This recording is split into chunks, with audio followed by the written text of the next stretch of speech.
Bueno, hoy vamos, como todos los martes, a tratar lo relacionado con el pulso de la salud, cómo vamos en el avance para frenar la pandemia, para terminar de controlar la pandemia de COVID, cuál es el resultado. Nos van a informar el doctor Jorge Alcocer, el doctor Hugo López-Gatell y el general Luis Crescencio Sandoval en lo que tiene que ver con la distribución de vacunas, porque tenemos que seguir vacunando. Ya es sabido que lo mejor es vacunarnos, protegernos, no confiarnos. Y también hoy vamos a dar a conocer ya un decreto para declarar zona de reserva, zona natural de reserva a lo que es todo el lago de Texcoco, donde se iba a construir el aeropuerto. Se declara zona de reserva natural y van a explicar los fundamentos de este decreto María Luisa Albores, secretaria de Medio Ambiente, y también lo que se está haciendo para disfrutar de esta importante zona ecológica de la Ciudad de México. Se está haciendo un parque ecológico y el maestro Iñaki Echeverría va a informar sobre en qué consiste este parque recreativo y ecológico. Eso es básicamente, de modo que empezamos con el doctor Jorge Alcocer. Con su permiso, señor presidente, muy buenos días a todas y todos ustedes. Pues continuamos informándoles de los medicamentos adquiridos por el sector salud. En la primera imagen ustedes ven que hasta hoy se han distribuido 715 millones de medicamentos y material de curación. En la siguiente lámina se muestra que en la semana pasada, del 13 al 19 de marzo, se continuó con la entrega de 114.553.000 piezas de medicamentos y material de curación en las 32 entidades federativas, derivado ello de la compra consolidada INSABI 2022. Esta compra, junto con la UNOPS, garantizará un abasto mayor del 95% de las claves solicitadas para el primer semestre. En la siguiente, vemos que en los últimos 7 días se entregaron 22.294.865 piezas de medicamentos y material de curación y están en tránsito 11.364.285 piezas. La siguiente, con la participación y acompañamiento de las Fuerzas Armadas, durante la semana del 14 al 18 de marzo, se distribuyeron 408.600 piezas de equipo de protección personal a 7 entidades federativas. Y en la siguiente, tomando en cuenta el camino del INSABI, con la suma de 31 entidades federativas al plan de distribución de la última milla y con ayuda de Sedena y Birmex, se han distribuido en 15 estados en lo que va del año 14.891.647 piezas para abastecer 1.301 unidades estatales de salud y del Instituto Mexicano del Seguro Social. Por último, en la siguiente les informamos que en esta semana de marzo se prepararon 2.997 mezclas de medicamentos para pacientes con cáncer, atendiendo las solicitudes del Instituto Nacional de Cancerología, del Hospital General de México, del Hospital Infantil de México, del Instituto de Enfermedades Respiratorias y del Hospital Regional de Iztapaluca. Continuamos así la optimización de los procesos de registro y comunicación interinstitucional para hacer más eficiente el trabajo de la entrega de estas mezclas que se utilizan en las quimioterapias, algunas de ellas. Muchas gracias. Con su permiso, presidente, muy buenos días, secretarias, secretarios, colegas. Muy buenos días a todas y todos. Vamos a comentar sobre la epidemia de COVID-19.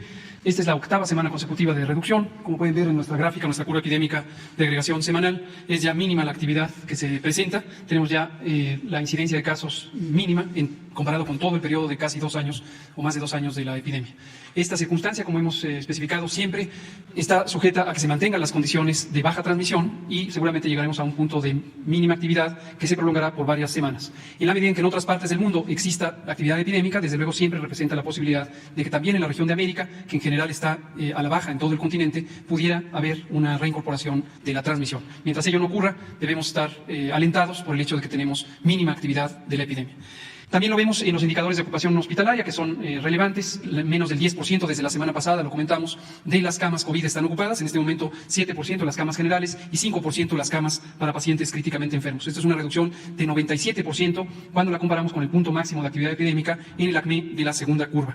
Y la mortalidad, que es el indicador más relevante por el impacto que tiene el COVID en algunas personas, también muestra una reducción absoluta de 96% comparada con el punto ya mencionado de máxima actividad epidémica en la segunda ola. Ahora, uno de los elementos cruciales, desde luego, de esta reducción tiene que ver con la vacunación y tenemos ya casi 189 millones de dosis que se han utilizado en todo el país para cubrir y proteger a 85.5 millones de personas. Este es el esquema primario. Como decíamos la semana pasada, prácticamente hemos completado ya porque tenemos una cobertura de 90%. No descartamos que alguien que no se haya vacunado se convenza de la importancia de ser protegido. La experiencia de la epidemia nos muestra que particularmente en la ola más reciente, la epidemia fue a expensas de no vacunados. Las personas no vacunadas representaron arriba del 94% de las hospitalizaciones de COVID. Por lo tanto, las personas vacunadas evitaron llegar al hospital. Seguimos recomendando, seguimos promoviendo que las personas se vacunen, no importa si no lo hicieron en el momento que debían hacerlo de acuerdo a su edad, lo pueden hacer en este momento.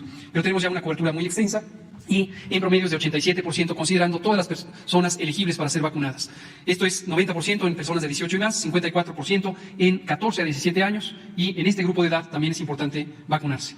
Respecto a los refuerzos, hemos avanzado de manera expedita. Tenemos 71% de cobertura en personas de 60 y más años, 48% en personas de 40 a 59 años y 73% en personas de 30 a 39 años de edad. Es notorio cómo las personas adultas de edad intermedia, de 40 a 59, tienen menor proporción de refuerzos. Invitamos a las personas que estamos en ese grupo de edad a que se acerquen a los puestos de vacunación que quedan permanentes en algunos casos, pero en otros todavía temporales. Si no se habían vacunado, si no se habían aplicado el refuerzo, es momento de hacerlo. Y como se sabe, tenemos 224 millones de dosis que han sido recibidas en el país. La última imagen es el semáforo de riesgo COVID, que ustedes conocieron el viernes pasado. Este aplica durante los siguientes 15 días, empezando desde ayer, y nos muestra un país que está en semáforo verde. Todos los indicadores, los 10 indicadores de actividad epidémica, están en los niveles más bajos que se han presentado desde que inició la epidemia en 2020. Gracias.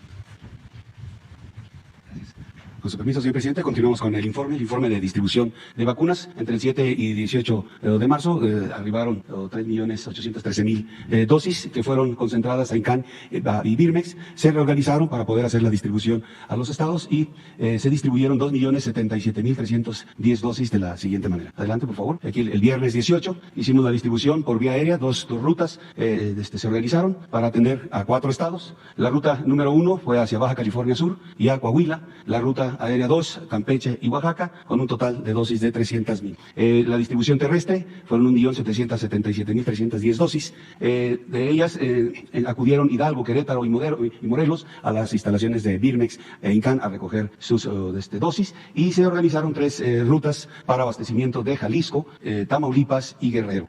Todas las rutas se les proporcionó la seguridad como se ha venido haciendo con personal de la Secretaría de Marina, del Ejército y de la Fuerza Aérea, además de la Guardia Nacional. En resumen, transportadas por vía aérea 300.000 dosis, por vía terrestre 1.777.310, en total distribuido el viernes 18, 2.077.310 dosis. Se atendieron 10 entidades federativas, se organizaron 12 escoltas de seguridad, se realizaron 6 operaciones aéreas con un total de 10 horas con 51 minutos, se emplearon 368 elementos, 36 vehículos y 2 aeronaves para cumplir con la distribución del día 18. Es todo, señor presidente.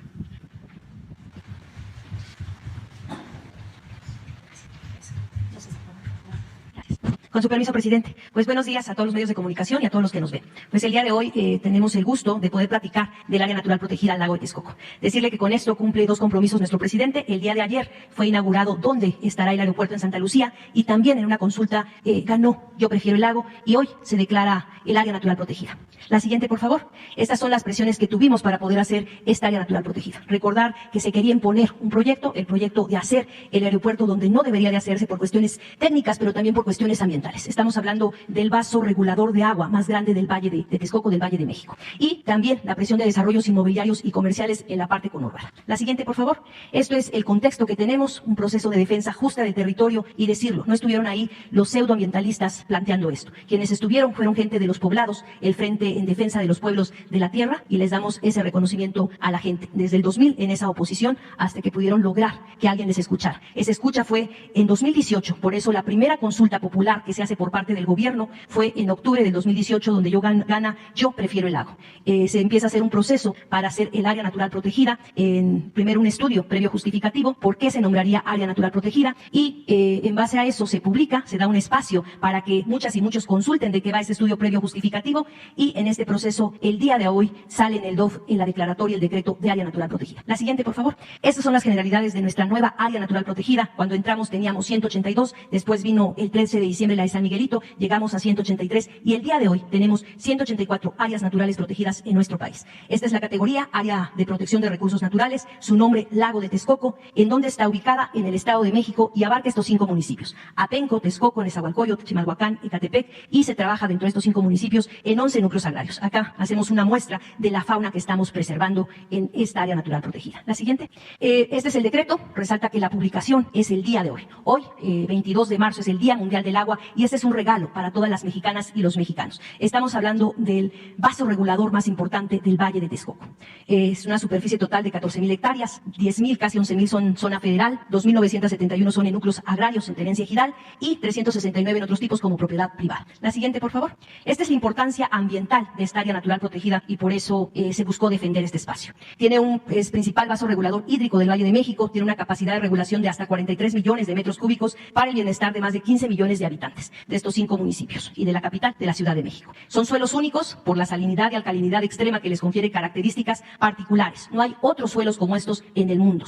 Son los únicos aquí en el planeta Tierra. Y también comentar que, base a la salinidad que tiene y alcalinidad, es imposible que no se corroan infraestructuras. Y es un regulador climático que combatirá y reducirá las partículas contaminantes en el aire, incrementará ventilación y regula temperatura. Tiene importancia climática. La siguiente. En la biodiversidad hablamos de cuidar más de 678 especies de flora y fauna, incluyendo algunas de las más representativas de la cuenca del Valle de México. Y es un refugio para las aves acuáticas migratorias. El 60% de las aves del Estado de México se encuentran en este sitio, y más de 150,000 aves, hasta 250,000 en los conteos últimos que se están haciendo, llegan a este espacio. Es un sitio de reconocimiento internacional como área de importancia de la conservación de las aves, conocidas como las AICAS, y tiene una identidad biocultural por el manejo y uso que se hace de los recursos, como el caso del alga espirulina, el aguaute, el tequesquite y la protección del ajolote, entre otros. La siguiente. Y esta es la importancia histórica cultural del Valle de Texcoco. La relación como la de los antiguos mexicanos con el lago de Texcoco no la tiene otra civilización del mundo, y por eso su importancia. La palabra México, en sentido literal como metafórico, quiere decir en el ombligo de la luna, en el centro del lago de la luna, y se refiere justo al lago de Texcoco. De ahí emana nuestro símbolo patrio, el escudo nacional. El lago de Texcoco está presente en nuestro escudo, donde reposa el águila con el nopal, y el espejo de agua que se ve en ese códice justo es el lago de Texcoco. El teocalli de la Guerra Sagrada es una escultura realizada en basalto durante el gobierno de Moctezuma II en 1507 y representa la fundación de México Tenochtitlan. La siguiente. Y en nuestra área natural protegida, en el decreto, ¿qué sí se va a permitir, qué no se va a permitir? Lo que se permitirá son actividades como ecoturismo, restauración ecológica, reforestación con especies nativas, agricultura y ganadería orientadas a la sustentabilidad, aprovechamiento a través de unidades de manejo de conservación de la vida silvestre, las UMAS. ¿Y qué actividades no se van a permitir? Alterar o destruir ecosistemas de la vida silvestre, el desarrollo de fraccionamientos inmobiliarios o nuevos centros de población, nuevas obras de explotación o exploración minera, modificar el entorno natural de los vestigios históricos o arqueológicos. La siguiente. Y pues este es un regalo. La tierra habla y el agua tiene memoria. Quisieron secar nuestro símbolo nacional y nos inundamos de esperanza. Tenemos otra vez el agua. La declaratoria reconoce la lucha de los pueblos del oriente del Estado de México por defender su tierra, su dignidad y la vida. Y pondremos un video de 3 minutos. Gracias. La tierra tiene voz, el agua también. ¿Cuál es la vocación de este lugar? Pues ser agua, ser un lago. Es el único vaso regulador hídrico y climático del centro del Valle de México, un lugar emblemático que guarda la riqueza biológica, cultural, hídrica y la memoria histórica de nuestro pueblo. La zona conocida como Lago de Texcoco hoy ha sido resguardada como área de protección de recursos naturales. Este espacio se localiza dentro de la provincia fisiográfica del eje neovolcánico transversal mexicano, con una superficie de 14,000 hectáreas, que se ubican en los municipios de Atenco, Texcoco, Chimalhuacán, Nezahualcóyotl y Ecatepec de Morelos, en el Estado de México. En esta área se encuentran 5 especies de anfibios, 17 de reptiles, 276 especies de aves y 29 de mamíferos. En esta zona se han registrado hasta 200,000 aves en lo que son los picos migratorios. Aquí incluso vienen a abastecerse de alimento, incluso son áreas aquí de reproducción para poder seguir con su camino. Proteger el lago es proteger zonas prioritarias para la conservación, mejorar la calidad de vida de sus habitantes, integrando el conocimiento ancestral sobre el uso, manejo y aprovechamiento de recursos naturales, así como impulsar la agroecología y ganadería sustentable, la restauración de los ecosistemas y reintroducción de especies nativas. Es rescatar el origen de muchos de los elementos que nos dan identidad como mexicanas y mexicanos. Es el lugar de la fundación de México Tenochtitlan, representado en nuestra bandera y escudo nacional. La tierra no se negocia, la dignidad no se negocia, no tiene precio. y sobre todo aquellos sueños de nuestros abuelos que nos dieron patria.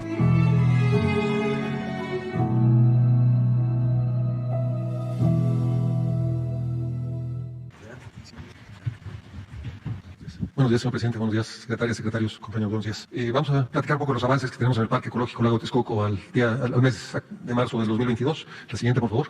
Primero, platicar sobre el primer eje de acción, que es la protección ambiental para la zona, retomando lo que ya presentó la secretaria María Luisa Albores. Adelante, pues se protegió cerca de 14.000 hectáreas o 14.000 hectáreas como área natural protegida en un polígono propuesto por la CONAM, que más o menos lo que se observa en esta imagen y es lo que está marcado, delineado en rojo, lo cual pues, se vuelve un paso definitivo en proteger y garantizar la viabilidad de la recuperación ambiental del Valle de México. Es un paso trascendental en el futuro de lo que puede ser proteger y recuperar la ecología del valle. Entonces, esto pues, es un avance importantísimo. Adelante. En cuanto a las acciones para uso público permanente de este espacio, estamos hablando de que 2024 pues, hará una inversión de 4.566 millones de pesos. Están programadas terminar las obras para el año 2023. Se beneficiará una población de 12.5 millones de habitantes de forma directa y al momento contamos con un avance físico global de 24.23, casi 25%. Adelante.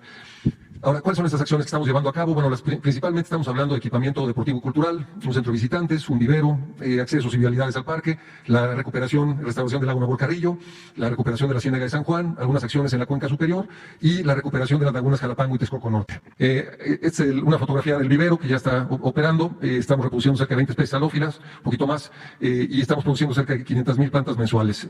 Adelante, les voy a presentar las imágenes. Este es un pabellón de información, un centro comunitario que servirá como centro de educación y también como un centro de eventos para las poblaciones cercanas. Esta es una imagen del vivero con una imagen del biofiltro que ya está funcionando también. Adelante, adelante. Y pues algunas imágenes de las plantas que estamos reproduciendo en el vivero. Hablando del lago Naborcarrillo, el periodo de ejecución del año 2021 al 2022 se renivelaron más de casi 12 kilómetros de bordo, se desasolvaron más de 200.000 metros cúbicos de desasolve y con eso se conformaron cerca de 34 hectáreas de islotes para el establecimiento de hábitats para aves migratorias dentro del lago, pero protegidos de especies de fauna feral que hay en la zona. Adelante. Estas son algunas imágenes de la obra, ya con los bordos recuperados. Cuanto a la recuperación de las lagunas Jalapango y Texcoco Norte, se ejecutará en este primer año obras para alimentación de cuerpos de agua y reforzamiento y mejoramiento de terracerías para recuperación de cuerpos de agua. En este momento nos encontramos desarrollando los proyectos ejecutivos para llevarlos a cabo. En cuanto a acciones en la cuenca superior, también para este año se generarán estructuras de control en la laguna Jalapango y 10 represas para retención de asolves. En este momento nos encontramos ejecutando estas obras. Adelante. Por otro lado, en colaboración también con el Frente de Pueblos en Defensa de la Tierra, acordamos construir un par de humedales de tratamiento y desarrollar al menos el proyecto para otros 3, para sumar 5, y se está trabajando ya en la creación de 2 humedales, uno en Tepeztlaczoc y otro en San Salvador Atenco. Está el proyecto conceptual concluido y en proceso de licitación para su construcción. Adelante. En cuanto a la Ciénaga de San Juan, la primera fase de ejecución se llevó a cabo en el 2020, la segunda fase de ejecución se lleva a cabo en este momento. Se recuperaron cerca de 270 hectáreas de cuerpos de agua, se construyen en este momento, están por terminarse 10 miradores para el avistamiento de fauna, principalmente de aves, y se construyeron 10 kilómetros de bordos para contención de agua y que funcionan además como senderos peatonales y ciclistas para poder visitar el lugar. Adelante. Estas son algunas imágenes de la temporada de lluvias pasada, en donde ya los bordos contienen toda esta agua. Adelante. Y esta es una conexión que se hizo para poder, rehidratar o reinundar la zona que se había desecado al sur de lo que ahorita todavía existe como Ciénaga de San Juan, que en la próxima temporada de lluvia empezarán a vertir agua hacia la zona. Adelante.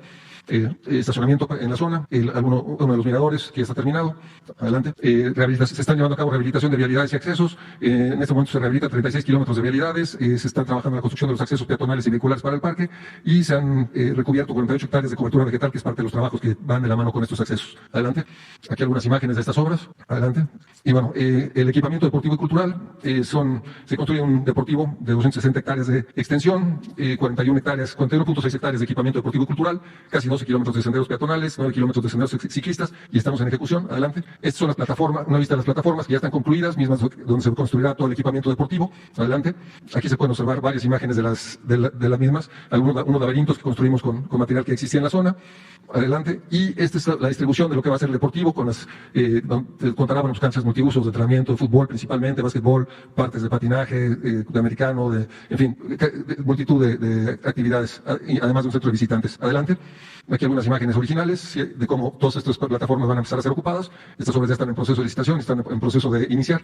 Y el jardín central de todo todo este espacio está ya en ejecución, se cubren 42.6 hectáreas con especies herbáceas de la zona, hay más de 3.000 metros cúbicos de cobertura vegetal con especies arbustivas y se plantaron ya más de 429 árboles. Adelante. Aquí algunas imágenes con las barreras cortafuegos y las plataformas, algunas imágenes de la imagen objetivo final. Y bueno, finalmente el centro de visitantes que se construirá en el espacio, un poco de la mano con la misma idea que tiene el centro de visitantes, el pabellón de información del vivero, un edificio en madera que tendrá tanto restaurante, centro de oficinas, centro de investigación para la CONAM y servicios de educación e investigación ambiental en general. En este momento se encuentra desarrollando el proyecto ejecutivo y se llevará a cabo en breve. Es todo, señor presidente. Muchas gracias. Gracias a todos.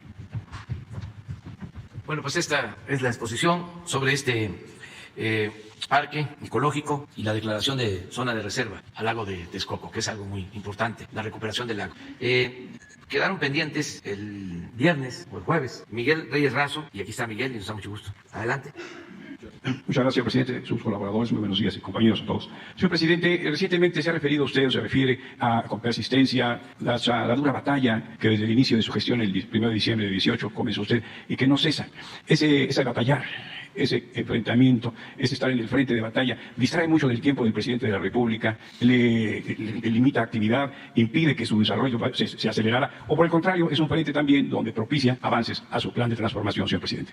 Bueno, es parte, Miguel, del proceso de transformación. Es avanzar en el bienestar del pueblo, es desarrollar económicamente el país, pero también llevar a cabo una revolución de las conciencias. Creo que eso es muy importante, porque podemos administrar bien, con honestidad, destinar recursos al bienestar del pueblo, hacer obras de desarrollo, pero si no avanzamos en un cambio de mentalidad, todo eso puede echarse para atrás. Ese riesgo existe. Ese riesgo existe. Cuando cambia la mentalidad del pueblo, cambia todo. Es lo más difícil de lograr. Hay veces que se presentan revoluciones, luchas armadas, incluso triunfan movimientos revolucionarios y la gente sigue pensando igual. Por eso pasa el tiempo y no tanto tiempo y hay retrocesos. Y todo el sacrificio, todo el esfuerzo se pierde. Entonces, cuando se toma conciencia, y no solo es una vanguardia, no solo es un grupo, sino es todo un pueblo que va a decidir sobre su destino, ya los avances tienen menos problemas de convertirse en retrocesos. No se puede hablar de que no se den estos retrocesos en la historia, claro que sí, pero se afianza más todo lo que se va llevando a cabo con el apoyo de la gente, no con la idea predominante de las élites. O sea, es un proceso educativo, formativo, de concientización colectiva. Eso es muy importante. Eso es lo que estamos haciendo. Y por eso no afecta el que haya debate y confrontación política. Yo les diría que es necesario, indispensable, porque lo que más daña a los procesos de transformación, de cambio, es la simulación. Parece mentira, pero es el que no nos definamos. La moderación, el centrismo, sobre todo cuando se requiere de una transformación. Hay que definirnos. Entonces, este régimen que se mantuvo durante mucho tiempo, de corrupción, de injusticias, de privilegios, se apoyó mucho en la simulación. Se mediatizó el proceso de transformación. Se detuvo, se hizo largo, porque no se hablaba con claridad. Y los conservadores parecían liberales, o fingían ser liberales. Y ahora, pues ya cada quien está asumiendo su postura. Son momentos de definición y es muy bueno que no haya hipocresía. Por ejemplo, había mucho racismo, sigue habiendo, pero estaba oculto. Mucho clasismo, pero oculto. Entonces, ahora está saliendo el racismo, el clasismo. Ya no hay esa simulación de soy racista, soy clasista, pero nadie se va a enterar. Incluso puedo tener hasta un discurso a favor de la igualdad.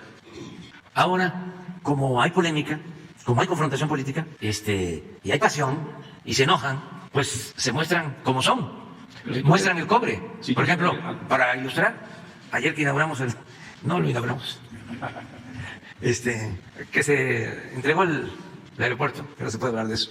Bueno, yo no participé más que como testigo.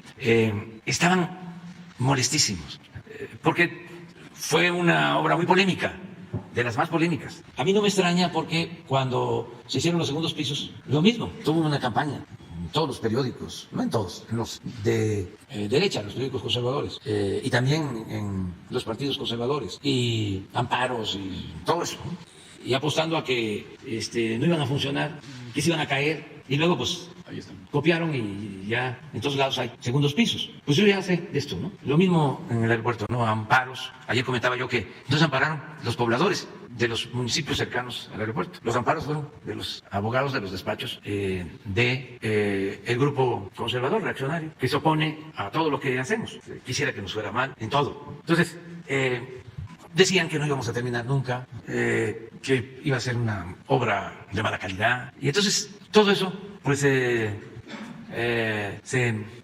les cayó, no pudieron. Los hechos demuestran que es un aeropuerto muy bueno. Pero entonces, si no tenían nada que cuestionar, pues, si fuesen honestos, intelectualmente hablando, me hubiesen dicho, pues reconozco que me equivoqué o me obnubilé por mi conservadurismo, pero estoy viendo de que sí es una obra importante, que se hizo en tiempo récord, que no hubo corrupción, que hubo ahorros y que se resolvió un problema de 20 años. Eso era lo que aplicaba, ¿no? O sea, que con honestidad se reconociera. No. Hay un Twitter de Hernández, de una conductora de televisión, pero no solo ella, sino otros, ¿no? En donde la nota principal era de que una señora estaba vendiendo tlayudas. Entonces, con un desprecio que poco conocen México, las culturas de nuestro país. Ya quisieran comerse una tlayuda. O sea, ¿qué quieren? Son deliciosas además. ¿Cómo se llaman las tortas de Estados Unidos? Hamburguesas. Pero es mucho el racismo, ¿sí?, el clasismo y el coraje, ¿no? Entonces, esto, Miguel, no saldría a flote, siempre se mantendría ahí, si no se llevara a cabo esta confrontación de ideas, este debate permanente. A ver si no está Hernández, porque, y no es solo ella, no, es en general periódicos, medios y millones de personas que están muy molestas, porque, como siempre lo he dicho, el conservadurismo en México siempre ha existido, ahora está manifestándose, no está creciendo, pero sí hay como 25, 30 millones de ciudadanos con pensamiento conservador. Son muchos. Si tú ayer al presidente Juárez, que decía que los conservadores son architosudos, archidifíciles de persuadir. ¿No le interesa a usted en lo mínimo buscar una vía de diálogo, de convencerlos de la bondad de la cuarta transformación? Muy difícil, no escuchan. En las familias, por ejemplo, y eso quienes me están viendo lo saben. Si en una familia hay gente con pensamiento conservador y hay gente que tiene otra manera de pensar, les cuesta mucho trabajo. Llegan a acuerdos en donde ya no se habla de política, mientras están en familia. Es muy difícil. Entonces, yo dedico mucho tiempo, desde luego, a la mayoría del pueblo. Dedico muchísimo tiempo a la mayoría del pueblo. Una vez me reuní con un grupo de empresarios y me dijo uno de ellos, muy inteligente, dice, te lesionaste la pierna, te fuiste a la montaña de Guerrero, 8 horas de camino, y llegaste allá y estaba yo viendo los videos y se te iluminaba la cara. Estabas feliz. Le digo, pues sí, pero estaban también felices los pobladores de las comunidades de la montaña, también con los rostros iluminados, y eso para mí es muy importante. Porque me comentaba, ¿y por qué no nos dejas? ¿Por qué no nos das a nosotros el mismo tiempo? Digo, sí, les doy el tiempo. Nada más que ustedes tienen más posibilidades de informarse, ustedes tienen más posibilidades de saber lo que está ocurriendo. Yo tengo que dedicar más tiempo a la gente más olvidada, más marginada. Entonces, dedico mi tiempo a eso. Y también a los jóvenes. Ahí sí, de manera general. Porque sostengo que hay jóvenes de familias acomodadas que están tomando conciencia y que no necesariamente tienen que seguir el ejemplo de sus padres. Y eso sí me importa mucho. Sí me importan bastante. Que no en la escuela a la que van, porque son de una determinada clase social, o con sus amigos, predomina una visión de las cosas y ahí se van formando igual que sus familiares. Hay casos donde estos jóvenes, al recibir una información distinta, internalizan un mensaje apegado a lo racional, en el que con argumentos se habla de la necesidad del amor al prójimo, de no ser egoísta, individualista, de no estar pensando nada más en lo material, de vivir para tener lo básico, y ser feliz ayudando al que más lo necesita. Entonces, sí le dedico tiempo, pero miren eso. Es el primer comentario de Hernández, que coincido. Impresionante cómo la inauguración del aeropuerto destapó y exacerbó el clasismo más miserable. ¡Qué horror! Ese aeropuerto naco está lleno de mexicanos. Y viene lo que puso la periodista. Una señora se filtró a la sala de llegada del aeropuerto y comenzó a vender tlayudas a los pasajeros de la terminal, debido a la falta de comercio, que vendan alimentos. O sea, la tlayuda no es alimento. Se formaron largas filas. Eso fue. Pero es parte de el desconocimiento de la grandeza cultural de México y el de sentirnos superiores, ¿no?, a los demás. Eso es racismo y clasismo. Entonces, por eso, Miguel, es importante el debate. Si no, esto no saldría.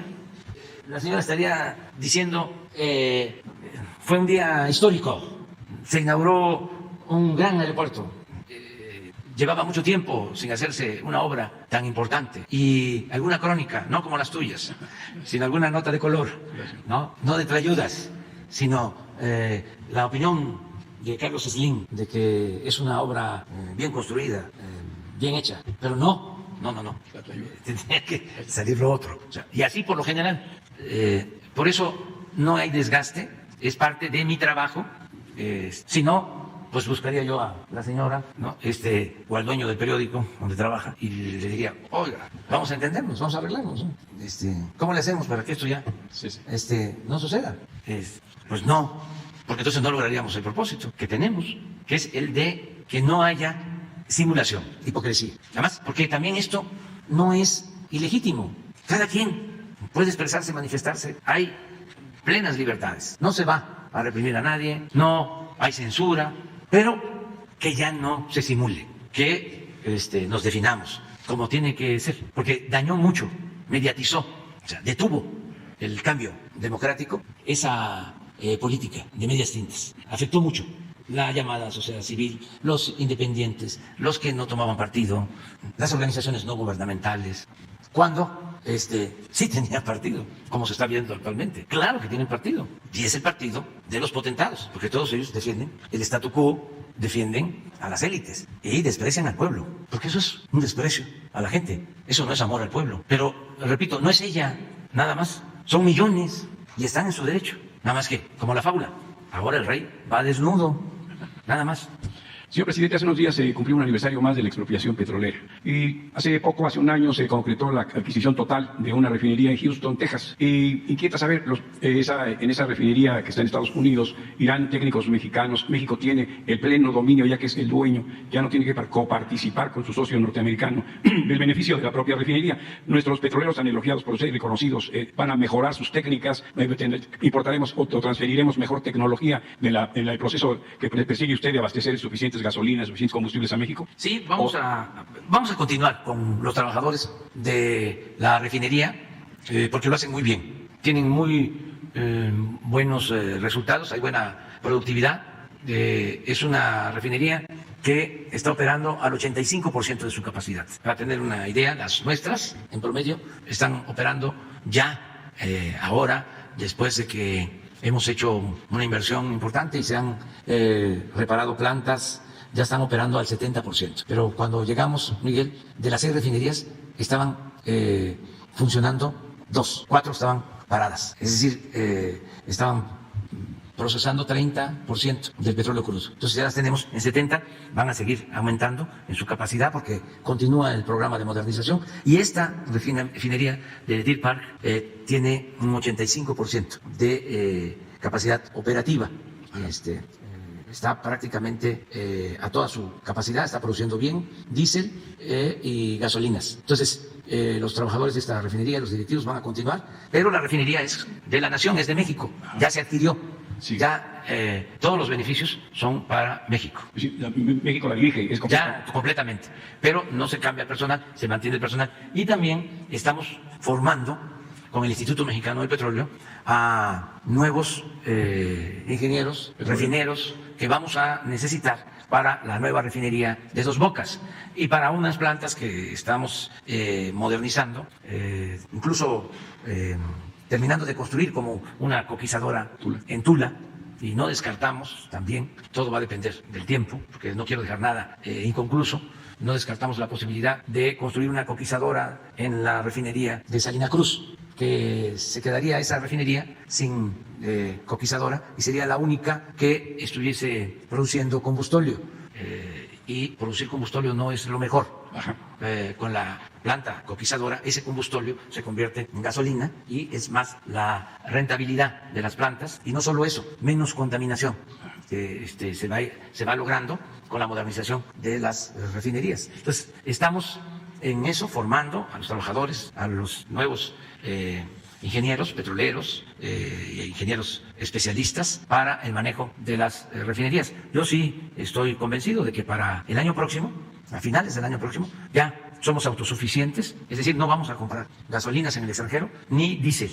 Ya ahora, si sumamos la producción de diésel de Deer Park, ya prácticamente somos autosuficientes en diésel, porque esa refinería produce 70,000 barriles diarios de diésel y nosotros estamos comprando 80,000 barriles diarios de diésel, estamos importando. Si sumamos esos 90,000, ya somos autosuficientes en diésel. Esto lo hemos logrado en este tiempo, a pesar de la pandemia, porque no se dejó de invertir en la rehabilitación de las refinerías. También por eso tenemos la posibilidad de mantener los precios de las gasolinas y del diésel, porque aumentó el precio del crudo y con esa utilidad podemos quitar el impuesto a las gasolinas, el IEPS. Ya no hay ese impuesto y esto va en beneficio del consumidor, que está pagando la gasolina a 21 pesos, la regular 22, lo que no sucedía desde hacía mucho tiempo. Ahora es más barata la gasolina en México que en Estados Unidos. Eso se ha logrado y va a continuar esa política. Y por último, presidente, fíjese usted que en 1971 el ingeniero Leandro Rovirosa Aguade, que fue gobernador de su estado, inauguró el plan Texcoco, porque ya se hablaba de que las tolvaneras que vienen de Nautla, y estaba el ingeniero Cruikshank, y estaba el ingeniero Barocio, y Casillas del Llano Manuel. Yo fui a esa inauguración en 1971 con el ingeniero Rovirosa, que bueno, luego fue gobernador y quitó a petróleos mexicanos que no le daban nada a Tabasco. ¿Por qué se murió ese plan Texcoco que dio y estuvo de grandes ingenieros y durante mucho tiempo y con aves, y era un gran detenía las que se habla ahora con el nuevo aeropuerto, el problema de las tolvaneras que vienen de por ahí? ¿Por qué se extinguió? ¿Qué se dejó morir? ¿Qué ocurrió? Por el neoliberalismo. Muchas gracias por sus respuestas, presidente. Por el neoliberalismo. Habían las comisiones de distritos para el agua, comisiones. Había la comisión del lago de Texcoco. Sí. Se creó precisamente cuando el ingeniero Rovirosa fue secretario de Recursos Hidráulicos y el propósito era el de conservar el lago de Texcoco, y el ingeniero Cruikshank era el encargado y se invirtió mucho para mantener el lago de Texcoco. Cuando inicia la política neoliberal, se abandona toda la política hidráulica como se abandonó el campo, y las comisiones del Balsas, del Grijalva, del lago de Texcoco, todas desaparecieron, se terminaron. Esto en el periodo neoliberal. Y de manera silenciosa empezaron a dejar en el abandono el proyecto del lago de Texcoco, la recuperación del lago de Texcoco, también como vaso regulador para evitar inundaciones en el Valle de México. Y luego pues surgió este proyecto del aeropuerto y era eliminar por completo el lago, era terminar y era enterrar muchísimo dinero dedicado a la recuperación del lago. Por eso hoy es un día histórico, porque este decreto lo que hace es rehabilitar, retornar a ese momento, recuperar ese plan de protección al lago de Texcoco. El ingeniero Cruikshank estaría feliz el día de hoy, que él luchaba, cuidaba el lago. Todo el mundo cuidaba el lago, y de repente todo se silenció y no hubo protestas de nada. Lo que decía aquí María Luisa, los pseudoambientalistas nunca dijeron absolutamente nada, no hubo amparos, despojaron a las comunidades de sus tierras. Dicen, se las compramos, sí, pero a precios muy bajos, y hubo mucha represión también por eso. De modo que ahora tenemos que recordar también la lucha de los pueblos de Texcoco, de Atenco, para conservar el lago de Texcoco, sus tierras. Esta área natural protegida va a implicar el que en su manejo participen los campesinos de Texcoco, de Atenco, de toda la zona del lago de Texcoco. Va a ser con ellos. Esto lo hemos estado haciendo de común acuerdo con los habitantes de toda la región. Se han hecho consultas, se han hecho asambleas, se les ha tomado en cuenta y van a poder utilizar la tierra para la agricultura, lo que se pueda, para la ganadería, y ellos mismos van a cuidar. El compromiso es que no se va a urbanizar. Ese es el compromiso. No se va a urbanizar. Tenían detenida una autopista. Se llegó al acuerdo de que van a permitir el paso de la autopista porque ya estaba construida y tampoco se podía dejar esa obra abandonada. Faltaban creo que 100 metros para conectar. ¿Cuántos años llevaba este conflicto? 20 años. Ya se llegó al acuerdo, se va a conectar, pero el compromiso es no construir nada. No es recuperar tierra para negocios inmobiliarios, sino para proteger el medio ambiente. Muchas gracias, presidente. Shaila. Gracias. Buenos días, presidente. Buenos días a todos. Shaila Rosagel, corresponsal de Grupo Gili, El Imparcial de Sonora, La Crónica de Mexicali y Frontera de Tijuana. Presidente, preguntarle si ya tienen algún avance o algo de la investigación sobre este decomiso en Navojoa, Sonora, que es uno de los más grandes, o el más grande calificado por la Sedena, donde venían armas y cartuchos y todo esto de Rusia y de Estados Unidos principalmente. Si ya tiene un avance de cómo ingresaron al país este armamento y que llegó hasta el sur del estado. Entonces, me gustaría saber si hay algún avance sobre, si se está investigando o algo de esto. Se está investigando, ya el general secretario presentó un informe de las características del armamento de Navojoa, Sonora. Bueno, ahí se llevó a cabo este decomiso. No sé si tenga algo más. Se sigue investigando y cuando tengamos ya información más relevante, se va a dar a conocer. Muchas gracias, presidente. Y una segunda pregunta sobre la pandemia, ahora que están todos los estados en semáforo verde, preguntar cuál es la expectativa sobre el avance de la pandemia para los próximos meses, si se tiene contemplado, se prevé que pudiera llegar en un momento dado una nueva ola de contagios, una quinta ola, si pudiera volver a subir estos contagios, y si se tiene previsto tomar decisiones sobre las medidas del uso del cubrebocas y todo esto, disminuirlas, no sé, ¿qué nos pudieran comentar? A ver, Hugo. Con mucho gusto. Gracias, Shaila Rosagel. Esta es una inquietud que nos parece totalmente importante de atender. Carlos Guzmán de ABA Noticias ya lo había mencionado hace unas 2 o 3 semanas. Primero, en este momento en México, 8 semanas de reducción de la epidemia corresponde más o menos con lo que ha ocurrido en casi todo el continente, Estados Unidos, Canadá, Centroamérica, Sudamérica. Este es un periodo de reducción no solamente de los contagios, sino del impacto más importante, que es la hospitalización y la muerte. Destacamos, como lo hemos dicho varias veces y es inmediatamente obvio cuando vemos las curvas epidémicas, la gran diferencia en la tercera y cuarta olas, comparadas con la segunda y la primera, en la cantidad o la proporción, el porcentaje de personas hospitalizadas o personas que perdieron la vida. Es decir, aunque la cuarta ola en el número de casos fue mucho mayor que las 3 primeras, por el contrario, las hospitalizaciones y las defunciones fueron muy significativamente reducidas. ¿Por qué razón? Por la vacunación. La vacunación cambió la perspectiva de la epidemia en la medida en que la gran mayoría de las personas que estuvieron hospitalizadas o que lamentablemente perdieron la vida fue porque no se habían vacunado. Quien se vacunó tuvo la mayor probabilidad de que, si llegara a contagiarse, cosa que ocurrió, tendría una enfermedad leve, literalmente leve. En pocos días, en menos de una semana, se restablecía sin tener mayor consecuencia. Entonces, por eso es muy importante, respecto a las medidas, tener claro que vacunarse es la medida más importante. ¿Puede ser que regrese la epidemia a México, a América? Sí, claro que puede ocurrir. Es lo que dije hace unos minutos, es lo que he dicho siempre. En la medida en que cualquier país del mundo tenga activa la epidemia, exista transmisión del virus SARS-CoV-2, este virus puede propagarse más allá de las fronteras del país o la región donde esté activo y propagarse a otras regiones, particularmente si la cobertura de vacunación es muy reducida. ¿Cuándo puede ocurrir esto? No se sabe. No hay manera de predecirlo. En algunas regiones del mundo, Europa Occidental, por ejemplo, están en este momento en la 6ª o 7ª ola, en algunos países incluso 8ª ola, si se considera algunas fluctuaciones intermedias. ¿Por qué otras regiones del mundo no están en eso? No es predecible.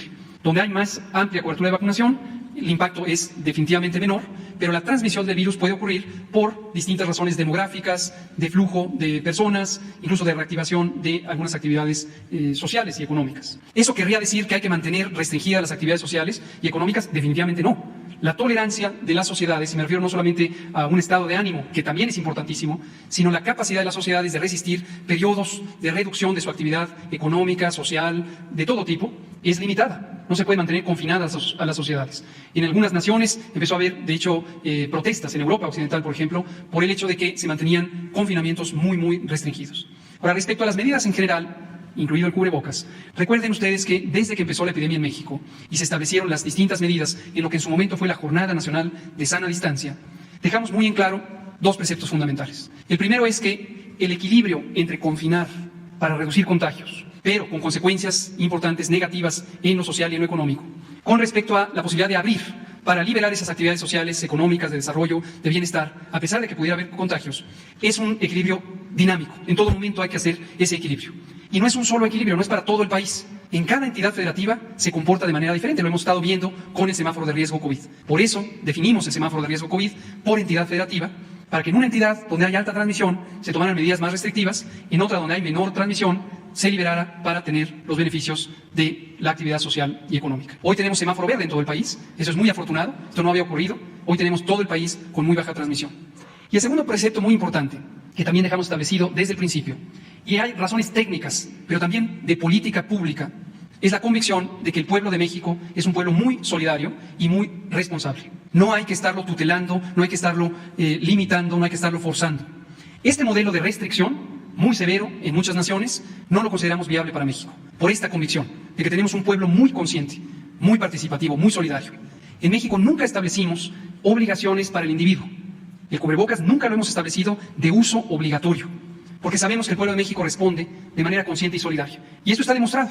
Hay estudios no hechos por nosotros, estudios hechos por universidades extranjeras que han mostrado que México es uno de los países con más alto uso de cubrebocas y más alto cumplimiento de diversas medidas de seguridad sanitaria, sin necesidad de volverlo jurídicamente obligatorio. Entonces, eso es muy importante porque la razón por la que lo hicimos así es por esa convicción y esa confianza en el pueblo de México, pero también conscientes de que las medidas coercitivas acaban teniendo efectos muy dañinos. Hay sitios del mundo donde se establecieron toques de queda, donde hubo represión. Hubo uno que otro episodio aquí en México por disposiciones de nivel local. No queremos que eso pase, no hay necesidad. Entonces, todavía estamos con las distintas medidas que fueron recomendadas y es claro que la utilidad de las medidas depende de la intensidad de la transmisión. Cuanto más intensa es la transmisión, más útil es tener este tipo de medidas. Muchas gracias. Subsecretario, de llegar una quinta ola en un futuro, como ha ocurrido en otros países, ¿veríamos lo mismo que con la cuarta ola o tampoco se puede predecir, dado las condiciones ya de vacunación y cómo está pues, ya el pueblo mexicano?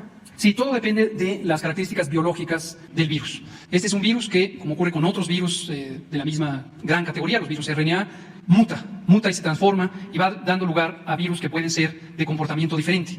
Hay tres elementos fundamentales: la posibilidad de que escape a la respuesta inmune, es decir, quien ya está protegido porque tuvimos COVID o porque fuimos vacunados COVID, pudiera la inmunidad ya no ser suficiente para una posible nueva variante, una serie de mutaciones. Segunda, que la enfermedad pudiera ser más virulenta, más agresiva. Y tercero, que pudiera ser más transmisible.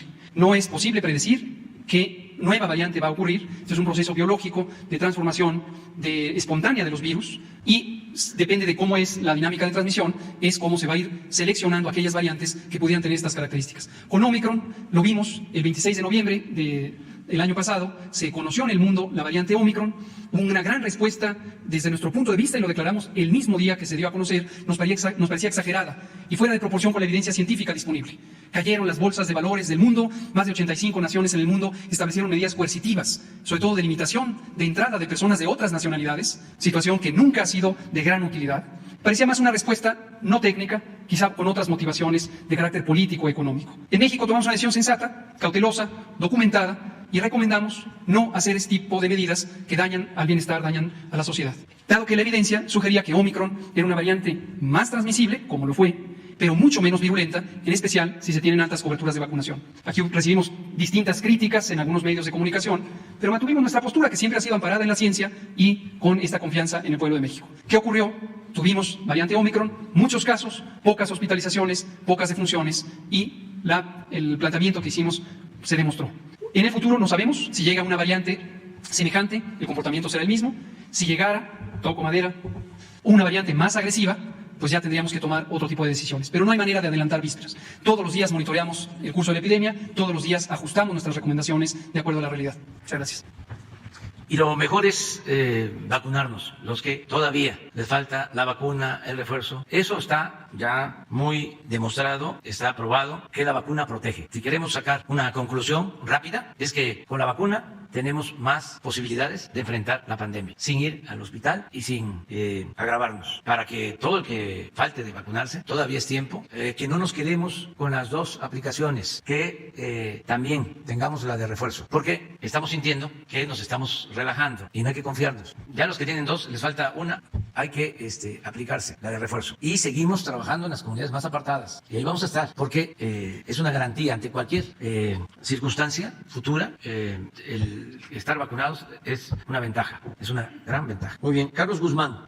¿Qué tal, señor presidente? Buen día, Carlos Guzmán de Noticias de Veracruz. Por principio, consultarle qué le va a decir a los banqueros en esta convención bancaria que se va a efectuar en unos días más. Está el tema de la venta de Citibanamex, hay varios temas en cuanto a la cuestión de impuestos. ¿Qué mensaje les va a llevar, señor presidente? Pues primero que no dejen de aprovechar para impulsar el desarrollo del país, la circunstancia actual de estabilidad macroeconómica y de confianza para las inversiones, tanto nacionales como la inversión extranjera. Y esto no es retórica, no es demagogia. Llevaba mucho tiempo en que no se tenía una moneda estable. Nuestro peso no se ha devaluado, no hay depreciación de la moneda. No ha habido aumento fuera de lo normal en la deuda. Nos recuperamos pronto después de la pandemia y estamos creciendo. México está considerado, lo decía yo ayer, como el mejor país o uno de los mejores países para recibir inversión extranjera en los tiempos actuales. Hay gobernabilidad, hay paz, hay tranquilidad. Estamos ya enfrentando el problema de los homicidios con buenos resultados. Hay una tendencia a la baja en homicidios. En general, desde que estamos en el gobierno, en todos los delitos, desde que llegamos, ha habido disminución. Delitos del Fuero Federal. Pero teníamos como desafío el reducir el número de homicidios. Y ya empezamos a bajar los homicidios y yo espero que ya sea tendencia. Entonces, hay condiciones inmejorables para la inversión. La actividad bancaria ha tenido buenos resultados, han obtenido buenas ganancias. Lo mismo la Bolsa de Valores. Tenemos reservas en el Banco de México que son históricas, el crecimiento de las reservas. O sea, hay un buen ambiente para la inversión, para las finanzas, para el desarrollo del país. Entonces, eso se debe de aprovechar. Han crecido las remesas como nunca.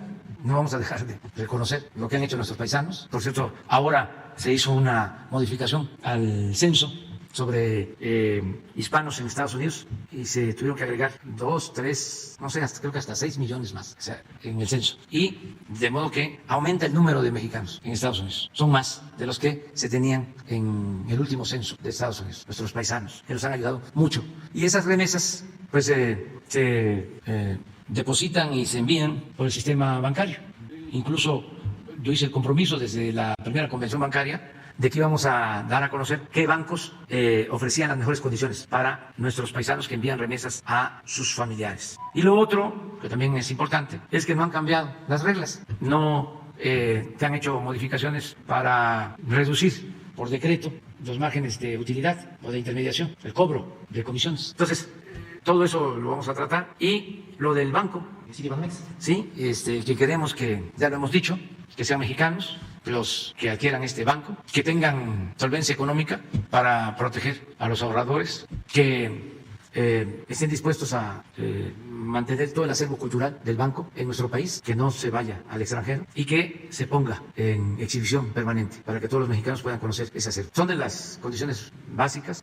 También una, que no tengan adeudos fiscales, que estén al corriente en el pago de sus contribuciones. Y lo mismo, que paguen el impuesto, que va a significar la venta de Banamex. Segundo tema que quiero consultarle, desde la vez pasada que le planteaba el tema, yo por la cuestión de estar en la corresponsalía de Aba Noticias en Veracruz, viajo constantemente a Jalapa. Le había planteado el tema del ferrocarril, del tren ligero en Jalapa. Usted había comentado que también coincidía con el tema de las vialidades, el conflicto vial que se genera, pero el día de ayer, cosa que le agradezco mucho al gobernador Cuitlahua García, tuve la oportunidad de platicar con él, entrevistarlo para los micrófonos de Aba Noticias, sacábamos el tema a colación. Él mencionaba que necesitaba el apoyo de la federación para que este proyecto se llevara a cabo. Mencionaba que aún están en tiempo, porque él sabe, el gobernador Cuitlahua, que usted no va a dejar ninguna obra inconclusa en términos de administración. Mencionaba que están justamente en el límite.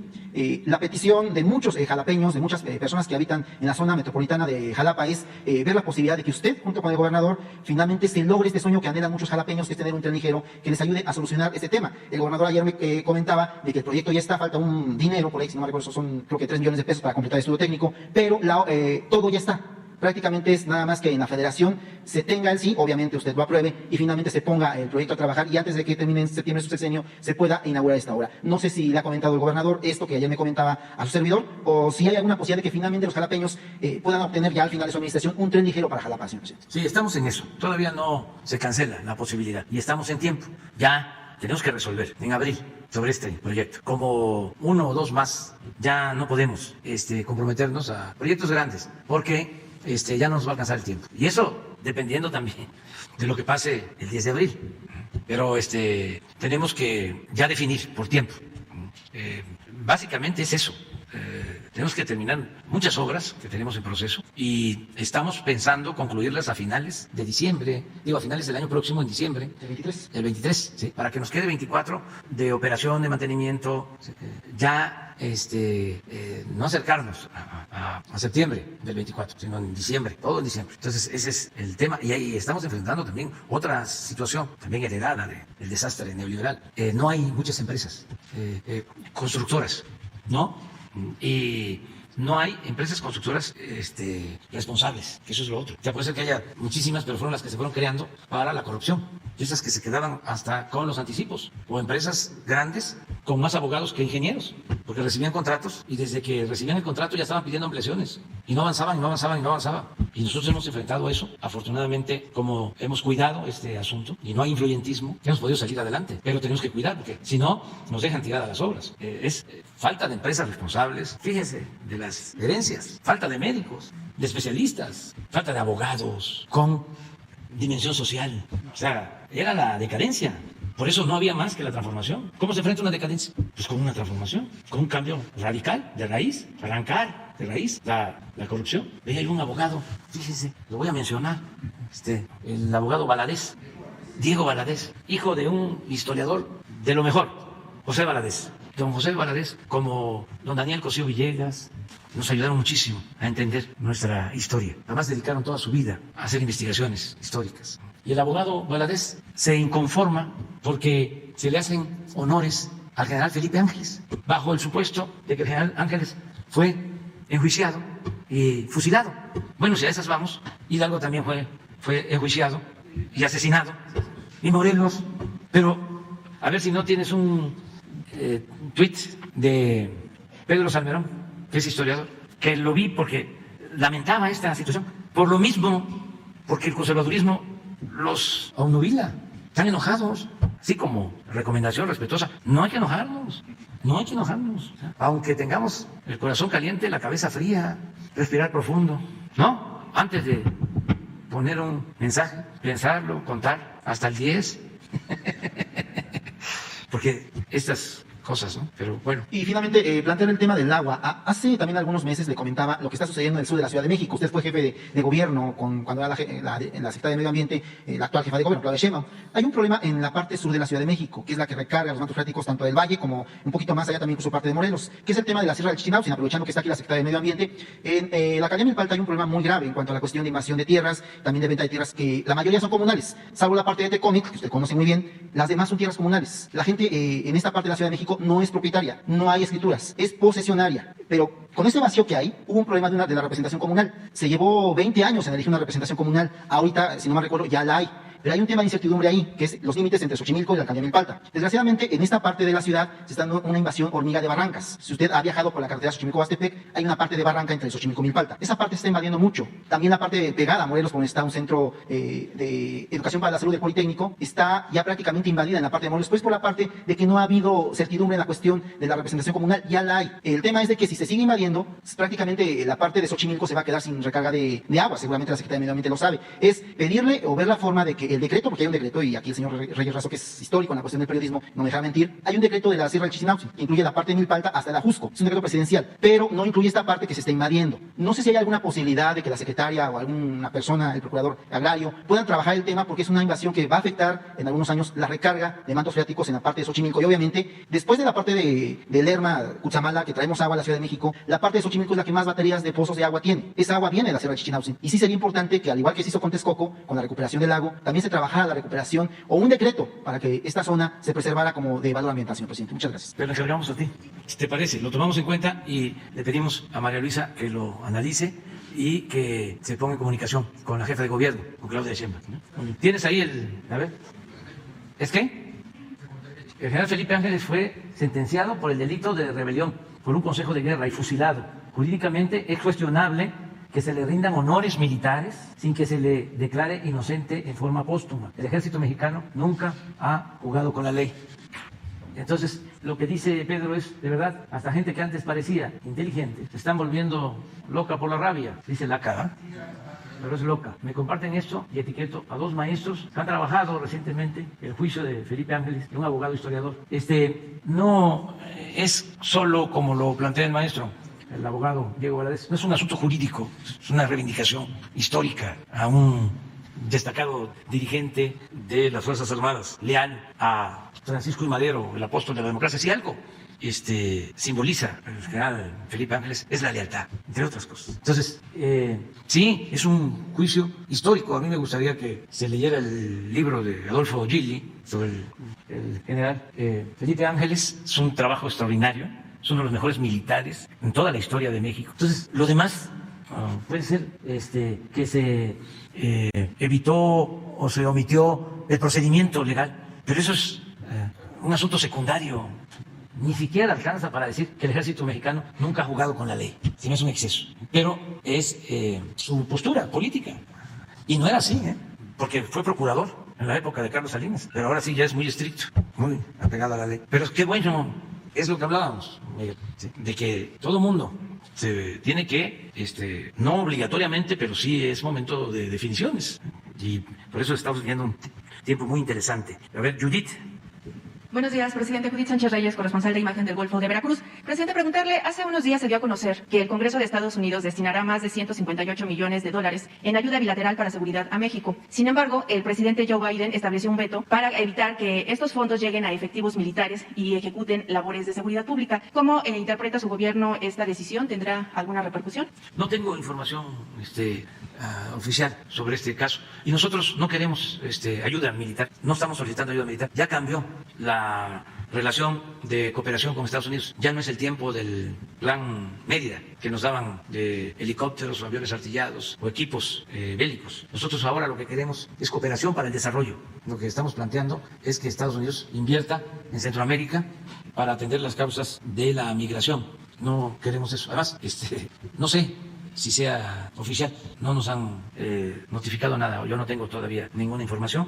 Y también pues aclaro de que es muy buena la relación con el gobierno de Estados Unidos, muy buena la relación con el gobierno de Estados Unidos y va a seguir siendo buena. Ayer nos acompañó el embajador Ken Salazar a la inauguración la entrega del aeropuerto Felipe Ángeles, estuvo el embajador de Estados Unidos en México. En este mismo tema, presidente, preguntarle sobre las conclusiones o intercambios de opiniones justamente en el tema de seguridad, que en la reunión que tuvo la semana pasada con el secretario de Seguridad de Estados Unidos, Alejandro Mayorkas, y si se abordó esta situación de emergencia que emitió para los ciudadanos estadounidenses para no viajar a Nuevo León, dado los hechos violentos que se registraron en Nuevo Laredo, Tamaulipas, derivado de los hechos violentos en los últimos días, y si se llevarán pues acciones conjuntas en este sentido. No tratamos ese tema.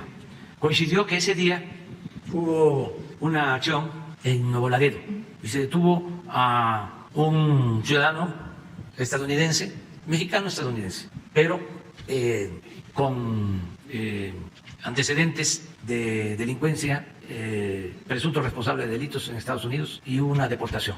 Entonces, esto llevó a que el grupo que él comandaba, llevar a cabo algunas acciones en Nuevo Laredo. Entonces se tomaron medidas de protección, intervino la Guardia Nacional, la Secretaría de la Defensa, se protegió el consulado y afortunadamente todo ha vuelto a la normalidad. Al día siguiente o a los 2 días de este hecho, la Embajada de Estados Unidos o el gobierno de Estados Unidos dio a conocer este boletín, pero ya las cosas están pues en normalidad, en calma, en Nuevo Laredo, afortunadamente, hasta ahora, general. ¿Qué otros temas abordó con el secretario? Bueno, tratamos temas, lo mismo, el tema migratorio, insistiendo en que tienen que invertir y que tienen que apoyar en El Salvador, en Honduras, en Guatemala, que se aplique una política de apoyo a la gente que por necesidad tiene que emigrar. Nadie sale de sus comunidades, abandona a su familia por gusto, lo hacen por necesidad. Y que ya lleva mucho tiempo que venimos planteando esto y no se ha podido lograr que haya una respuesta favorable, porque eso es lo que va a ayudar mucho a atemperar el fenómeno migratorio. Pero hay que ir a atender a los pueblos de Centroamérica, nuestros hermanos centroamericanos, para que tengan esperanzas de que van a poder vivir con dignidad como lo merecen, que van a tener sustento, que van a poder tener ingresos para sostener a sus familias. Y nosotros les estamos proponiendo que se amplíe el programa Sembrando Vida, el Jóvenes Construyendo el Futuro. Ya nosotros estamos ayudando, pero desde luego no tenemos suficientes recursos, pero sí estamos ayudando en varios países de Centroamérica con el Sembrando Vida y con Jóvenes Construyendo el Futuro. Entonces lo que queremos es que se invierta. Acaban de autorizar recursos para Ucrania y está bien, porque pues es su política de proteger a Ucrania, han decidido eso. Pero eso lo aprobó el Congreso estadounidense, creo que en 2 días. Y el apoyo para los hermanos centroamericanos ya va para 4 años y no se aprueba. De eso hablamos. Y no solo es que haya trabajo en Centroamérica, sino que también tengan la posibilidad de obtener visas temporales de trabajo, ordenar el flujo migratorio, realmente cambiar la política migratoria, ¿no?, que se ha venido aplicando en Estados Unidos desde hace mucho tiempo, y aprobar también, eso lleva ya mucho tiempo en el Congreso de Estados Unidos, el que se regularice la situación de los mexicanos que trabajan, que viven honradamente en Estados Unidos, porque eso es un compromiso que se hizo desde hace algún tiempo y no se ha cumplido, la regularización de más de 10 millones de mexicanos que viven y trabajan honradamente en Estados Unidos. Entonces, a ver, ¿por qué está detenida esa iniciativa en el Congreso? ¿Qué no es importante? ¿Por qué no se aprueban los recursos para Centroamérica? Veía yo que lo que se aprobó para Ucrania, lo digo con todo respeto, fue una cantidad mucho mayor que lo que se está necesitando para apoyar a los pueblos pobres de los países de Centroamérica y del Caribe. Entonces, de eso tratamos. La verdad, es muy buena la relación, pero hay mucha burocracia también allá. Yo creo que el elefante ese está más grande y más reumático que el de nosotros. Sí, y presidente, preguntar sobre el acuerdo que se firmó en octubre pasado entre Birmex y el Fondo Ruso para envasar en México la sustancia activa de la vacuna Sputnik contra el COVID-19. En esa fecha se dijo que se anunciaría el momento en que se echaría a andar la producción. Sin embargo, bueno, no se ha tenido información al respecto. Saber si se concretará, puesto que usted la semana pasada refirió que el gobierno cuenta con dosis suficientes para seguir inoculando a la población mexicana, pero también se había dicho que serviría para abastecer de vacunas a países centroamericanos. Preguntarle si se sigue con este objetivo y si es así, cuándo iniciaría y qué países se verían beneficiados. Y ahorita que se estaba tocando justamente el asunto de la vacunación, preguntar si quizá esta inquietud, este miedo de parte de la población de los efectos secundarios, efectos adversos a las vacunas a largo plazo ha sido un motivo justamente para que la población o algunas personas todavía no se decidan a inocular, por favor. Bueno, nosotros vamos a continuar con nuestro plan. Ya los compromisos que se hicieron se mantienen. Si se requiere el que se lleve a cabo esta planta, se construye esta planta, se eche a funcionar esta planta para vacunas, ¿sí? Sputnik, se va a hacer, ¿sí? Porque es salud. La salud no tiene que ver con conflictos políticos, no debe de ser tratada de esa manera. La salud tiene que ver con los derechos humanos y el principal derecho humano es el derecho a la vida. Entonces no debe de mezclarse la cuestión política con la salud de los pueblos. Y vamos nosotros a continuar con el mismo plan de vacunación y sí se está observando de que no hay efectos secundarios por la vacuna. Puede ser que sean efectos secundarios por el COVID, pero no por la vacuna. O sea, esto es ya pues muy evidente. Si fuese lo contrario, pues ya se sabría en el mundo. Son de las cosas que más se difunden, ¿no? Si hay un efecto secundario, si afecta a una vacuna, de inmediato se da a conocer. Esto no ha sucedido. Entonces hay que seguirnos vacunando. ¿A qué lo atribuyen? ¿A qué atribuyen justamente que la gente no haya vacunado? Es que ya no hay el mismo contagio, no hay hospitalizaciones y la gente se confía. O sea, ya pasó y no debemos confiarnos. Es mejor protegernos. Es lo preventivo. Es mejor prevenir que lamentar. Y solamente, presidente, para concluir, la producción de la vacuna Sputnik aquí en México, ¿se tendría ya una fecha próxima o nos podemos informar? No hay nada todavía, no hay una fecha próxima. Vamos a informar, porque también tú lo estás preguntando, sobre las vacunas que hemos enviado a otros países. Vamos a informar. El próximo martes informamos. Y también cuántas hemos recibido nosotros. Por ejemplo, ¿sí? Estados Unidos nos ha donado muchas vacunas. El primer encuentro, la primera entrevista telefónica que tuve con el presidente Biden tuvo que ver con vacunas. O tratamos temas de la relación política, pero mi petición primera fue vacunas. Creo que fue en Valladolid que hablamos de eso. Y luego me dio respuesta en una llamada telefónica en Monterrey. Y a partir de entonces nos han estado donando vacunas, el gobierno de Estados Unidos. Es buena la relación.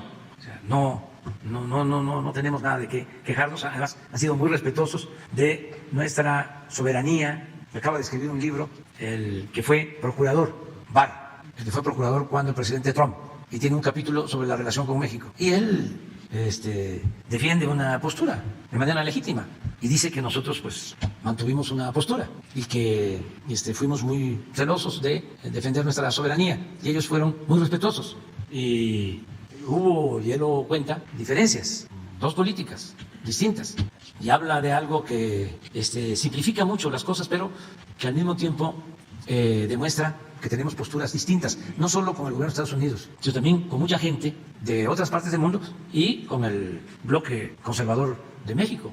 Todo esto que se resume en la frase de abrazos, no balazos. Él lo menciona. Y yo puedo sostener que no se puede enfrentar el problema de la inseguridad y de la violencia solo con medidas coercitivas, que no se puede enfrentar la violencia con la violencia, que no se puede enfrentar el mal con el mal, que el mal hay que enfrentarlo haciendo el bien. Y yo sostengo esa postura y con esa política estamos saliendo adelante, sin masacres, sin el mátanos en caliente, respetando los derechos humanos, con abrazos, no con balazos. Gracias, presidente. Manuel Godínez. Es que acuérdense que se quedó esta lista, ¿no? Pendiente. Presidente, buenos días, secretaria. Ya se nos pasó el tiempo, pero... Secretarios, bueno, muy rápido. Bueno, la primera pregunta, quisiera comentar si usted tiene o tuvo información respecto al accidente en el que murió la exgobernadora de Puebla y el exgobernador Rafael Moreno Valle, bueno, en su momento se informó que la aeronave estaba sujeta a investigación por el FBI, estaba acusada de presuntamente pertenecer a una red de trata de menores en Cancún, en Quintana Roo. Saber si está vigente aún esa investigación, si se concluyó en algo. Sí, se hicieron todos los peritajes técnicos, se llegó a que se había tratado de un accidente. Esto a partir de un dictamen de una agencia que contrató la Secretaría de Comunicaciones y Transportes. De todas maneras, se envió toda la información a la Fiscalía General de la República y ellos tienen abierto este caso, esta investigación. Entonces, la Fiscalía podría informarnos de cómo está esta situación. Sí, especialmente por el tema de la red de trata, que es una situación grave al tratarse de menores de edad de entrada y aparte del delito tan grave que implica eso. Sí, vamos a pedirle a la Fiscalía que nos informe cómo está la investigación. Y el segundo tema, respecto al presidente municipal de Mérida, que ya le había comentado hace 2 meses, Renán Barrera Concha, cuando usted firmó el decreto para autorizar las compras de emergencia, en Mérida ocurrió un poco lo contrario. Se entregó un contrato, por ejemplo, de 11 millones de pesos para comprar cubrebocas que no se entregaron a la gente, que se dio a una empresa fantasma. Entonces no se conoce bien el destino de ese dinero. En el mismo periodo se pagaron casi 5 millones de pesos para un curso de regularización, cuando en las escuelas no había alumnos, no había profesores. No se informó a quién se le dio la regularización, pero el monto se pagó. Y luego, en 2014, que este personaje ha sido presidente municipal 3 veces, entonces le tocó para el Parque de Deportes Extremos, que actualmente es un lote baldío, y por el que se pagaron 90 millones de pesos para su construcción. Desde hace 8 años el contrato se ejerció, pero hoy sigue siendo un basurero. Y finalmente, hace 15 días, el operador político de este presidente municipal, José Rolando No, fue exhibido durante una golpiza en contra de mujeres y niños de la comisaría de San Pedro Chimay. En los videos que tiene Sol Yucatán, quedó demostrado que este personaje decía que solo estaba obedeciendo instrucciones del presidente municipal. Entonces, por todos estos 3 temas, le pregunto si no le parece que el alcalde está buscando esconder el recurso o mandarlo a una caja chica para cumplir sus aspiraciones en 2024 de ser gobernador de Yucatán. Pues no tengo yo información, pero ya tuviste la oportunidad de hacer la denuncia y lo que corresponde es presentar pruebas. Sí, todo esto que tenemos, es con documentación del municipio de Mérida, con toda la... o sea, son fotografías del lugar, tenemos todo. ¿Y a dónde han presentado la denuncia? Lo tenemos, no, nosotros no presentamos denuncia, simplemente hacemos el reportaje y corresponderá a las autoridades. Sería bueno que y todo está sustentado en... un grupo de ciudadanos, o sea, con esa información, pueda presentar una denuncia ante la Fiscalía Estatal. No hay en Yucatán Fiscalía Anticorrupción. Sí, la hay. Sí, y hay que presentarla. Y no pensar que porque se tiene un gobierno estatal y un gobierno municipal del mismo partido, también la Fiscalía está sometida o no va a hacer nada o va a actuar recibiendo órdenes y va a darle impunidad a las personas. Hay que presentar denuncias en todos los casos y tener confianza en las autoridades y esperar a que se desahoguen estos casos, estos asuntos. Eso es lo que yo recomiendo, porque no nos compete a nosotros. Puede ser también la Comisión de Derechos Humanos, buscar la instancia correspondiente a la que debe de acudirse y presentar la denuncia. Y en lo que corresponde al dinero que baja del presupuesto federal, ¿no sería prudente hacer una investigación o buscar dónde o cómo se ha gastado el dinero. Puede ser que eso sí correspondería en la a... Fiscalía Federal Anticorrupción, donde se podría hacer la investigación, si es facultad de ellos. Es que los estados son libres, son soberanos. Entonces la Federación, o el gobierno federal, mejor dicho, no puede intervenir en todos estos casos. Pero sí hay instancias para eso y hay que acudir a esas instancias, hay que proceder legalmente. Y ya en lo que tiene que ver con la denuncia, que no es poca cosa, también la denuncia pública, pues aquí ya te están escuchando muchos tu planteamiento. No quiere decir que el presidente municipal de Mérida sea culpable, es distinto, ¿sí? Pero ya ejerciste tu derecho, ¿no?, de manifestación. Bien, gracias. Muy bien. Yamel.